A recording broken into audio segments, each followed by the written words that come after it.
banyak orang berpandangan karena peristiwa Pilgub DKI Jakarta itu seorang Anies Baswedan adalah pemecah belah. Tapi yang saya lihat dengan mata kepala saya sendiri, justru beliau adalah pemersatu. Dan beliau punya cara yang orang menyebutnya hanya mampu berkata-kata. Tapi justru kemampuan berkata-kata itu yang membuat pekerjaan menjadi selesai. Contoh deh, yang namanya MRT Jakarta itu nggak akan bisa beroperasi tanpa Anies Baswedan. Bukan Anies Baswedan yang bikin MRT-nya ya, ini jangan dipelintir ke sana.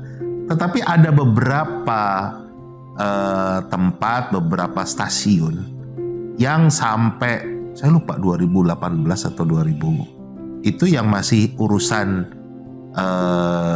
sengketanya belum selesai. Fatmawati, betul. Itu kan Pak Anies yang turun dan berdialog dengan mereka. Berdialog dengan mereka, dan dengan kemampuan berdialognya itu akhirnya mereka bisa melihat ini adalah kepentingan bangsa. Bukan kepentingan perorangan, bukan kepentingan kelompok. Dan sehingga mereka jadi merelakan. Jadi beliau punya kemampuan itu. Kemudian juga peristiwa di beberapa gereja yang ditolak oleh masyarakat ya. IMB-nya nggak bisa keluar karena contoh seperti di Damai Kristus, kemudian yang di Lubang Buaya, baik itu Kristen maupun Katolik ya kan ditolak oleh warga. Apa yang beliau lakukan? Beliau ya kembali berdialog dengan warga. Dan menariknya nih, kalau kita mau jujur, yang beliau bela dalam kondisi ini bukan pemilih beliau.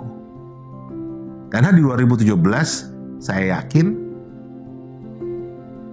masyarakat Kristiani itu nggak mendukung beliau.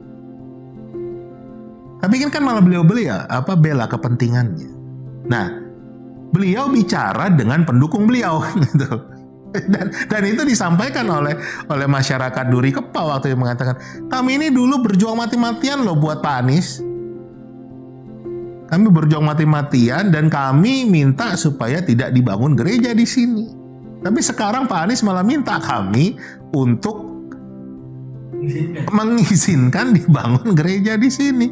Jadi kan ini pimpinan yang luar biasa sekali, berani datang ke pendukungnya untuk minta pendukungnya mengizinkan sesuatu bagi yang bukan pendukung beliau.